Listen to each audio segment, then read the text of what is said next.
Bismillahirrahmanirrahim. Innal hamdalillah nahmaduhu wa nasta'inuhu wa nastaghfiruh wa na'udzu billahi min shururi anfusina wa min sayyiati a'malina. May yahdihillahu fala mudilla lahu wa man yudlilhu fala hadiya lahu. Asyhadu an la ilaha illallah wahdahu la syarika lahu wa asyhadu anna Muhammadan 'abduhu wa rasuluhu la nabiyya ba'da. Amma ba'du. Jamaah yang dirahmati Allah Subhanahu wa taala, bersyukur kepada Allah Subhanahu wa taala atas nikmat yang diberikan kepada kita dengan nikmat kesehatan dan nikmat luang sehingga kita bisa bersama-sama hadir di majelis yang mulia ini dengan keadaan sehat wal afiat. Jamaah yang dirahmati Allah Subhanahu wa taala, tidak kita lupakan sholawat dan salam tetap tercurahkan kepada junjungan Nabi besar kita, yakni Nabi Muhammad sallallahu alaihi wasallam. Jamaah yang dirahmati Allah, alhamdulillah kita sudah berada di dalam bulan Ramadan yang ke-6. Alhamdulillah sampai saat ini Allah masih memberikan kita kesempatan untuk terus memperbaiki dan memperbanyak amalan-amalan kebaikan. Karena sesungguhnya di dalam bulan Ramadan yang penuh mulia ini adalah bulan yang penuh berkah, adalah bulan yang penuh ampunan, bulan yang penuh rahmat. Oleh karenanya mari kita manfaatkan untuk selalu memperbaiki kepada Allah Subhanahu wa taala. Barangkali sebelum datangnya bulan Ramadan ini hati kita penuh dengan keburukan-keburukan, penuh dengan kemaksiatan-kemaksiatan, penuh dengan kedengkian, penuh dengan keirian, penuh dengan kemunafikan. Oleh karenanya dengan datangnya bulan Ramadan ini, marilah kita perbaiki hati kita. Mari kita cas keimanan kita. Ibarat HP kalau sudah mati, kalau tidak dicas pasti tidak ada gunanya. Oleh karenanya keimanan kita jangan sampai mati. Keimanan kita harus kuat, keimanan kita harus hidup. Dengan kita memperbanyak amal kebaikan dan kita beristighfar meminta ampun kepada Allah, maka hati kita akan dibersihkan oleh Allah dari flek-flek hitam, dari bintik-bintik hitam. Karena kalau semakin hitamnya hati kita, maka akan menjadi keras dan sulit untuk menerima nasihat-nasihat, menerima ceramah-ceramah, dan menerima petunjuk dari Allah Subhanahu wa taala. Oleh karenanya, bulan yang penuh mulia, bulan yang penuh ampunan ini, kita selalu memperbaiki diri, kita meminta ampun kepada Allah, pasti Allah akan mengampuninya. Karena Allah juga sudah berpesan di dalam surat Quran, surat Az-Zumar yang berbunyi, A'udzu billahi minasyaitonir rajim. Bismillahirrahmanirrahim.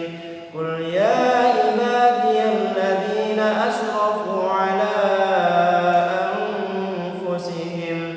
Kata Allah, katakanlah kepada hamba-hambaku yang melampaui batas. Arti di dalam melampaui batas, yang mana manusia itu sudah berbuat dosa, entah itu zina, entah itu maksiat, minum-minuman narkoba, minum-minuman air keras, dan melakukan keburukan-keburukan, maka kata Allah, la taqnatu min rahmatillah, jangan berputus asa dengan rahmat Allah. Nah, kita dilarang oleh Allah untuk berputus asa, untuk mencari rahmat Allah, untuk mencari ampunan Allah. Kata Allah, innallaha yaghfirud dzunuba illa jami'a, sesungguhnya Allah akan mengampuni dosa kalian semuanya. Dosa kalian akan diampuni semuanya. Dosa apapun akan diampuni oleh Allah. Oleh karenanya jangan sampai kita berputus asa untuk terus meminta ampun kepada Allah. Karena kata Imam Al-Basri bahwasanya kalau kita sampai berputus asa meminta ampun kepada Allah, maka setan-setan yang menggoda kita akan tertawa berbahak-bahak, akan senang karena godaannya berhasil. Karena manusia tidak mau minta ampun. Nah, oleh karenanya Bapak Ibu yang dirahmati Allah, mari caranya kita untuk supaya diampuni oleh Allah, salah satunya yaitu beristighfar kepada Allah. Setiap hari mari kita biasakan dengan mengucapkan kalimat istighfar. Astaghfirullahaladzim, astaghfirullahaladzim. Karena sungguh dengan kalimat istighfar maka Allah akan mengampuninya. Begitu pula Allah juga berfirman di dalam Quran surat Nuh yang berbunyi Bismillahirrahmanirrahim. Faqultu astaghfiru rabbakum innahu kana ghaffara yursilis samaa'a 'alaikum midrara. Kata Allah, maka aku katakan kepada mereka, mohonlah ampun kepada Rabbmu, sesungguhnya Dia adalah Maha Pengampun, niscaya Dia akan mengirimkan hujan kepadamu dengan lebat. Oleh karenanya jamaah yang dirahmati Allah, kata Allah, sesungguhnya Allah akan mengampuni dosa kalian. Sesungguhnya Allah itu Maha Pengampun. Kalau kita diberi kesusahan, kata Allah, beristighfar. Kalau kita menghadapi suatu kekeringan, maka beristighfar, maka Allah akan memberikan hujan dengan sangat lebat. Jamaah yang dirahmati Allah Subhanahu wa taala, karena dengan kita beristighfar kepada Allah, Allah akan mengampuni kita dan Allah akan lebih cinta kepada kita. Kalau Allah sudah cinta kepada kita, maka apapun yang kita minta kepada Allah, Allah pasti akan beri. Minta rezeki, Allah beri. Minta istri, Allah beri. Minta apapun akan diberi oleh Allah, karena Allah cinta. Tapi kalau Allah tidak cinta, maka kita akan dimurkai oleh Allah Subhanahu wa taala. Jamaah yang dirahmati Allah Subhanahu wa taala, bayangkan kita saja yang sudah berkeluarga, biasanya kalau antara suami dan istri kalau saling cinta, suami meminta buatkan teh, Bu, buatkan teh.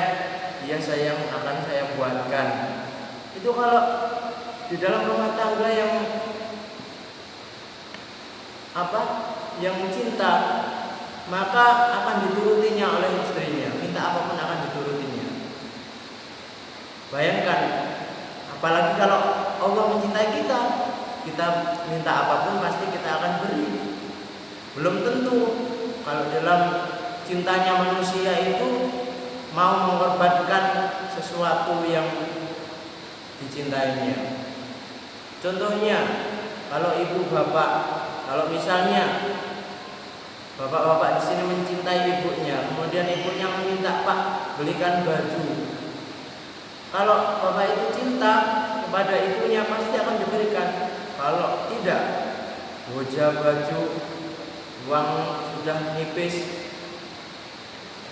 pasti akan begitu. Kalau kita dicintai oleh Allah, minta apapun pasti akan diberi, Pak. Contohnya saya meminta rezeki, saya minta jodoh, Allah beri. Karena Allah cinta. Oleh karenanya, salah satu cara kita dicintai oleh Allah dan salah satu kita diampuni oleh Allah yaitu beristighfar. Karena ada suatu kisah jamaah yang dirahmati Allah Subhanahu wa taala, yang mana kisahnya Imam Ahmad. Imam Ahmad ini adalah ulama besar. Ia pakar hadis, ia hafal banyak hadis.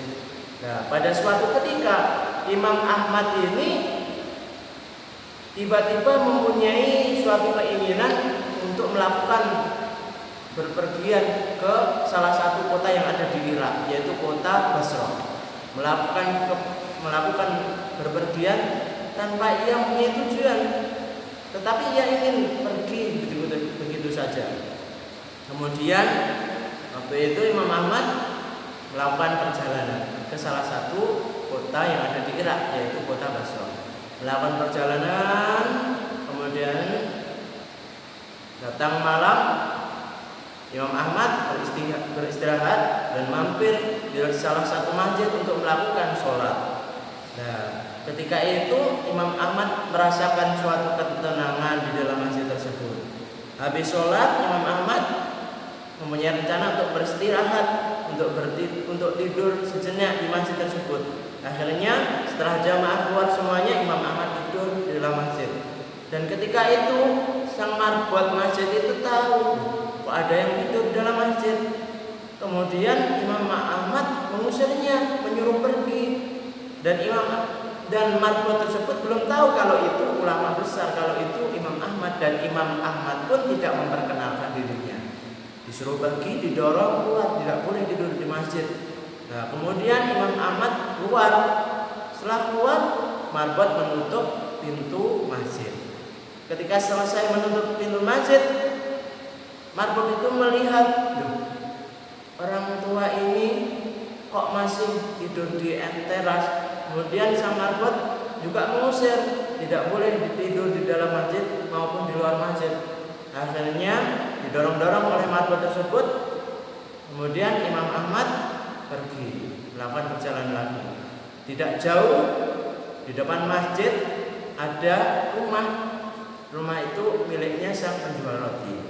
Sang penjual roti itu melihat, kok ada orang berjalan mau kemana, kok kayak kebingungan. Akhirnya sang penjual roti itu menawarkan, wahai Syekh, kalau sebutan di sana, Syekh itu sebutan kepada orang yang sudah tua. Nah itu dipanggil, wahai Syekh, datanglah kemari, beristirahatlah, tidurlah di rumahku. Kemudian Imam Ahmad mau, kemudian istirahat di rumah sang penjual roti itu. Nah pada saat itu sang penjual roti itu lagi membuat adonan roti. Kemudian Imam Ahmad itu memperhatikan sang penjual roti itu. Sang penjual roti itu membuat adonan itu, selalu mengiringinya dengan kalimat istighfar. Menuangkan tepung, astagfirullah. Menuangkan garam, astagfirullah. Mengaduk, astagfirullah.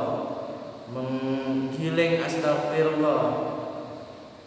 Terus diiringi dengan istighfar. Kemudian Imam Ahmad ini penasaran, kemudian tanya kepada sang penjual roti, wahai sang penjual roti, sudah berapa lamakah kau melakukan istighfar dengan waktu pekerjaan tersebut?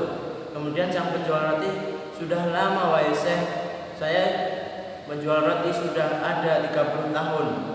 Kemudian Imam Ahmad bertanya lagi, apa yang kau hasilkan dengan selalu menyebut kalimat istighfar tersebut? Kemudian sang penjual roti menjawab, wahai Syekh, alhamdulillah, dengan setiap kali saya melakukan suatu kegiatan, saya iringi dengan kalimat istighfar, Allah selalu mengabulkan doa-doa saya. Belum saya minta, Allah sudah beri. Allah beri saya rezeki, Allah beri apa yang saya minta, pasti Allah beri. Saya doa, Allah pasti beri. Tetapi wahai Syekh, ada satu yang belum dikabulkan oleh Allah. Kemudian Imam Ahmad tersebut penasaran, apa satu permintaanmu yang belum dikabulkan oleh Allah? Kemudian sang penjual roti bilang, wahai Syekh, saya berdoa kepada Allah untuk dipertemukan kepada Imam Ahmad. Waktu itu Imam Ahmad langsung bertakbir, Allahu Akbar. Mungkin inilah Allah mengetuk hati saya untuk berpergian, yang mana untuk mempertemukan denganmu. Kemudian sang penjual roti itu masih kebingungan. Dan akhirnya Imam Ahmad ini menjelaskan, inilah saya Imam Ahmad, doamu sudah dikabulkan oleh Allah Subhanahu wa taala. Jamaah yang dirahmati Allah Subhanahu wa taala. Dari cerita tersebut kita bisa memetik hikmahnya, bahwasanya setiap kali kita beristighfar, melakukan kegiatan kita iringi dengan istighfar, maka Allah akan cinta terhadap kita, dan kecintaan Allah akan memberikan kita apa yang kita minta. Itu jamaah yang dirahmati Allah. Kalau kita ingin hidup enak, salah satu caranya yaitu beristighfar kepada Allah Subhanahu wa taala. Karena sungguh kita itu makhluk pendosa, manusia itu banyak pendosa. Dikit-dikit ghibah, dikit-dikit iri kalau tetangganya punya sesuatu yang baru. Dengki terhadap tetangganya yang mempunyai kebahagiaan. Hati kita itu sebetulnya itu banyak kotoran-kotoran. Hati kita itu penuh hina. Oleh karenanya jangan sampai kita itu merasa pahala kita banyak, kita aman, sudah dijamin oleh Allah masuk surga. Jangan sampai kita berpikiran tersebut. Bayangkan Nabi Muhammad yang mulia, yang sudah dijamin surganya oleh Allah, Muhammad dalam satu harinya mengucapkan kalimat istighfar 70 kali. Nah, kita berapa kali kita ucapkan kalimat istighfar di dalam setiap hari kita, di hari-hari kita? Rasulullah yang sudah dijamin masuk surga setiap harinya itu mengucapkan kalimat istighfar 70 kali. Bayangkan, kita sahabatnya Rasul bukan, Nabi bukan, tetangga Nabi bukan, sahabat Rasul bukan, kok sudah tenang-tenang saja, sudah beranggapan kalau amalan kita itu sudah cukup. Dan apakah kita pantas kita meminta Allah surga Firdaus? Apakah kita pantas kalau perbuatan kita masih buruk, kalau perbuatan kita masih belum bisa berubah? Karenanya jamaah yang dirahmati Allah, sebelum saya akhiri, mari di bulan Ramadan yang penuh ampunan, yang penuh rahmat, yang penuh hidayah, kita penuhi hari-hari kita dengan kalimat istighfar, dengan selalu berzikir kepada Allah, mengingat Allah, dan selalu membaca Al-Quran, yang mana kalau di dalam bulan Ramadan akan dilipat gandakan kalau kita membaca Al-Quran. Jemaah yang dirahmati Allah Subhanahu wa taala, mungkin hanya itu yang bisa kami sampaikan. Apabila ada salahnya datangnya dari saya, apabila ada benarnya datangnya dari Allah Subhanahu wa taala. Semoga dalam bulan Ramadan yang selanjutnya kita diberikan kesempatan oleh Allah Subhanahu wa taala. Jemaah yang dirahmati Allah, mari kita akhiri dengan bacaan kafaratul majelis. Subhanakallahumma wa bihamdika astaghfiruka wa atubu ilaik. Walhamdulillahi rabbil alamin. Sekian, assalamualaikum warahmatullahi wabarakatuh. Assalamualaikum warahmatullahi wabarakatuh. Bismillahirrahmanirrahim. Innal hamdalillah nahmaduhu wa nasta'inuhu wa nastaghfiruh wa na'udzu billahi min shururi anfusina wa min sayyiati a'malina. May yahdihillahu fala mudilla lahu wa man yudlilhu fala hadiya lahu. Asyhadu an la ilaha illallah wahdahu la syarika lahu wa asyhadu anna Muhammadan 'abduhu wa rasuluhu la nabiyya ba'da. Amma ba'du. Jamaah yang dirahmati Allah Subhanahu wa taala, bersyukur kepada Allah Subhanahu wa taala atas nikmat yang diberikan kepada kita, dengan nikmat kesehatan dan nikmat ruang, sehingga kita bisa bersama-sama hadir di majelis yang mulia ini dengan keadaan sehat walafiat. Jamaah yang dirahmati Allah Subhanahu wa taala, tidak kita lupakan sholawat dan salam tetap tercurahkan kepada junjungan Nabi besar kita, yakni Nabi Muhammad sallallahu alaihi wasallam. Jamaah yang dirahmati Allah, alhamdulillah kita sudah berada di dalam bulan Ramadan yang ke-6. Alhamdulillah sampai saat ini Allah masih memberikan kita kesempatan untuk terus memperbaiki dan memperbanyak amalan-amalan kebaikan. Karena sesungguhnya di dalam bulan Ramadan yang penuh mulia ini adalah bulan yang penuh berkah, adalah bulan yang penuh ampunan, bulan yang penuh rahmat. Oleh karenanya mari kita manfaatkan untuk selalu memperbaiki kepada Allah Subhanahu wa taala. Barangkali sebelum datangnya bulan Ramadan ini hati kita penuh dengan keburukan-keburukan, penuh dengan kemaksiatan-kemaksiatan, penuh dengan kedengkian, penuh dengan keirian, penuh dengan kemunafikan. Oleh karenanya dengan datangnya bulan Ramadan ini, marilah kita perbaiki hati kita, mari kita cas keimanan kita. Ibarat HP kalau sudah mati, kalau tidak dicas pasti tidak ada gunanya. Oleh karenanya keimanan kita jangan sampai mati. Keimanan kita harus kuat, keimanan kita harus hidup. Dengan kita memperbanyak amal kebaikan dan kita beristighfar meminta ampun kepada Allah, maka hati kita akan dibersihkan oleh Allah dari flek-flek hitam, dari bintik-bintik hitam. Karena kalau semakin hitamnya hati kita, maka akan menjadi keras dan sulit untuk menerima nasihat-nasihat, menerima ceramah-ceramah, dan menerima petunjuk dari Allah Subhanahu wa taala. Oleh karenanya, bulan yang penuh mulia, bulan yang penuh ampunan ini, kita selalu memperbaiki diri, kita meminta ampun kepada Allah, pasti Allah akan mengampuninya. Karena Allah juga sudah berpesan di dalam surat Quran, surat Az-Zumar yang berbunyi, A'udzu billahi minasy syaithanir rajim. Bismillahirrahmanirrahim. Qul ya ibadiyalladzina asrafu ala anfusihim. Kata Allah, katakanlah kepada hamba-hambaku yang melampaui batas. Arti di dalam melampaui batas, yang mana manusia itu sudah berbuat dosa, entah itu zina, entah itu maksiat, minum-minuman narkoba, minum-minuman air keras, dan melakukan keburukan-keburukan, maka kata Allah, la taqnatu min rahmatillah, jangan berputus asa dengan rahmat Allah. Nah, kita dilarang oleh Allah untuk berputus asa, untuk mencari rahmat Allah, untuk mencari ampunan Allah. Kata Allah, innallaha yaghfirud dzunuba illa jami'a, sesungguhnya Allah akan mengampuni dosa kalian semuanya. Dosa kalian akan diampuni semuanya. Dosa apapun akan diampuni oleh Allah. Oleh karenanya, jangan sampai kita berputus asa untuk terus meminta ampun kepada Allah.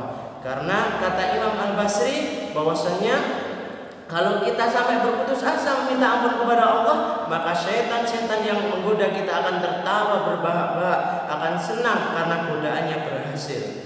Karena manusia tidak mau minta ampun.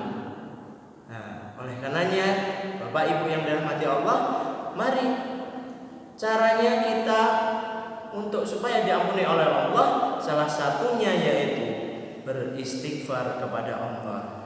Setiap hari mari kita biasakan dengan mengucapkan kalimat istighfar. Astaghfirullahaladzim, astaghfirullahaladzim. Karena sungguh dengan kalimat istighfar maka Allah akan mengampuninya. Begitu pula Allah juga berfirman di dalam Quran surat Nuh yang berbunyi, Bismillahirrahmanirrahim. Faqultu astaghfiru rabbakum innahu kana ghaffara yursilis samaa'a 'alaikum midrara. Kata Allah, maka aku katakan kepada mereka, mohonlah ampun kepada Rabbmu, sesungguhnya Dia adalah Maha Pengampun, niscaya Dia akan mengirimkan hujan kepadamu dengan lebat. Oleh karenanya jamaah yang dirahmati Allah, kata Allah, sesungguhnya Allah akan mengampuni dosa kalian. Sesungguhnya Allah itu Maha Pengampun. Kalau kita diberi kesusahan, kata Allah, beristighfar. Kalau kita menghadapi suatu kekeringan, maka beristighfar, maka Allah akan memberikan hujan dengan sangat lebat. Jamaah yang dirahmati Allah Subhanahu wa taala, karena dengan kita beristighfar kepada Allah, Allah akan mengampuni kita dan Allah akan lebih cinta kepada kita. Kalau Allah sudah cinta kepada kita, maka apapun yang kita minta kepada Allah, Allah pasti akan beri. Minta rezeki, Allah beri. Minta istri, Allah beri. Minta apapun akan diberi oleh Allah, karena Allah cinta. Tapi kalau Allah tidak cinta, maka kita akan dimurkai oleh Allah Subhanahu wa taala. Jamaah yang dirahmati Allah Subhanahu wa taala, bayangkan kita saja yang sudah berkeluarga, biasanya kalau antara suami dan istri kalau saling cinta, suami meminta buatkan teh, Bu, buatkan teh. Iya sayang, akan saya buatkan. Itu kalau di dalam rumah tangga yang cinta, maka akan diturutinya oleh istrinya. Minta apapun akan diturutinya. Bayangkan, apalagi kalau Allah mencintai kita, kita minta apapun pasti kita akan beri. Belum tentu kalau dalam cintanya manusia itu mau mengorbankan sesuatu yang dicintainya. Contohnya, kalau ibu bapak, kalau misalnya Bapak-bapak di sini mencintai ibunya, kemudian ibunya meminta, "Pak, belikan baju." Kalau bapak itu cinta kepada ibunya pasti akan diberikan. Kalau tidak, goja baju, uang sudah nipis, pasti akan begitu. Kalau kita dicintai oleh Allah, minta apapun pasti akan diberi, Pak. Contohnya saya meminta rezeki, saya minta jodoh, Allah beri. Karena Allah cinta. Oleh karenanya salah satu cara kita dicintai oleh Allah dan salah satu kita diampuni oleh Allah yaitu beristighfar. Karena ada suatu kisah jamaah yang dirahmati Allah Subhanahu wa taala, yang mana kisahnya Imam Ahmad. Imam Ahmad ini adalah ulama besar. Ia pakar hadis, ia hafal banyak hadis. Nah, pada suatu ketika Imam Ahmad ini tiba-tiba mempunyai suatu keinginan untuk melakukan berpergian ke salah satu kota yang ada di Irak, yaitu kota Basra. Melakukan berpergian tanpa ia mempunyai tujuan, tetapi ia ingin pergi begitu saja. Kemudian waktu itu Imam Ahmad melakukan perjalanan ke salah satu kota yang ada di Irak, yaitu kota Basra.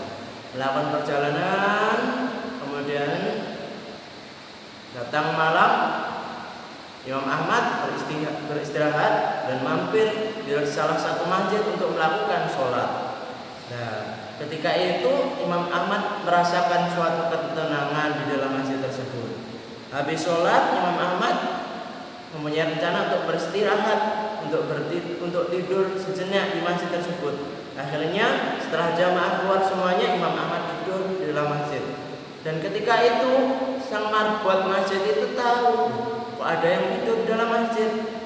Kemudian Imam Ahmad mengusirnya, menyuruh pergi. Dan marbot tersebut belum tahu kalau itu ulama besar, kalau itu Imam Ahmad, dan Imam Ahmad pun tidak memperkenalkan dirinya. Disuruh pergi, didorong keluar, tidak boleh tidur di masjid. Nah, kemudian Imam Ahmad keluar. Setelah keluar, marbot menutup pintu masjid.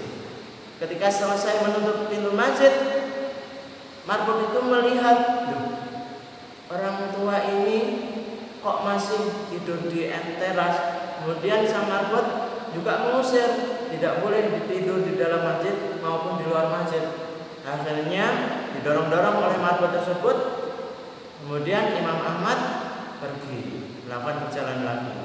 Tidak jauh di depan masjid ada rumah. Rumah itu miliknya sang penjual roti. Sang penjual roti itu melihat, kok ada orang berjalan mau kemana, kok kayak kebingungan. Akhirnya sang penjual roti itu menawarkan, "Wahai Syekh, kalau sebutan di sana, Syekh itu sebutan kepada orang yang sudah tua." Nah, itu dipanggil, "Wahai Syekh, datanglah kemari, beristirahatlah, tidurlah di rumahku." Kemudian Imam Ahmad mau, kemudian istirahat di rumah sang penjual roti itu. Nah, pada saat itu sang penjual roti itu lagi membuat adonan roti.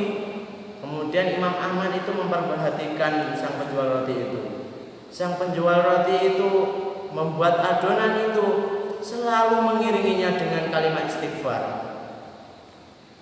Menuangkan tepung, astagfirullah. Menuangkan garam, astagfirullah. Mengaduk, astagfirullah. Menggiling, astagfirullah. Terus diiringi dengan istighfar. Kemudian Imam Ahmad ini penasaran, kemudian tanya kepada sang penjual roti, "Wahai sang penjual roti, sudah berapa lamakah kau melakukan istighfar dengan waktu pekerjaan tersebut?" Kemudian sang penjual roti, "Sudah lama wahai Syekh, saya menjual roti sudah ada 30 tahun." Kemudian Imam Ahmad bertanya lagi, "Apa yang kau hasilkan dengan selalu menyebut kalimat istighfar tersebut?" Kemudian sang penjual roti menjawab, "Wahai Syekh, alhamdulillah, dengan setiap kali saya melakukan suatu kegiatan saya iringi dengan kalimat istighfar, Allah selalu mengabulkan doa-doa saya. Belum saya minta, Allah sudah beri. Allah beri saya rezeki, Allah beri apa yang saya minta, pasti Allah beri. Saya doa Allah pasti beri. Tetapi ada satu yang belum dikabulkan oleh Allah. Kemudian Imam Ahmad tersebut penasaran, apa satu permintaanmu yang belum dikabulkan oleh Allah? Kemudian sang penjual roti bilang, wahai Syekh, saya berdoa kepada Allah untuk dipertemukan kepada Imam Ahmad. Waktu itu Imam Ahmad langsung bertakbir, Allahu Akbar. Mungkin inilah Allah mengetuk hati saya untuk berpergian, yang mana untuk mempertemukan denganmu. Kemudian sang penjual roti itu masih kebingungan. Dan akhirnya Imam Ahmad ini menjelaskan, inilah saya Imam Ahmad, doamu sudah dikabulkan oleh Allah Subhanahu wa taala. Jamaah yang dirahmati Allah Subhanahu wa taala. Dari cerita tersebut kita bisa memetik hikmahnya, bahwasanya setiap kali kita beristighfar, melakukan kegiatan kita iringi dengan istighfar, maka Allah akan cinta terhadap kita, dan kecintaan Allah akan memberikan kita apa yang kita minta. Itu jamaah yang dirahmati Allah. Kalau kita ingin hidup enak, salah satu caranya yaitu beristighfar kepada Allah Subhanahu wa taala. Karena sungguh kita itu makhluk pendosa, manusia itu banyak pendosa.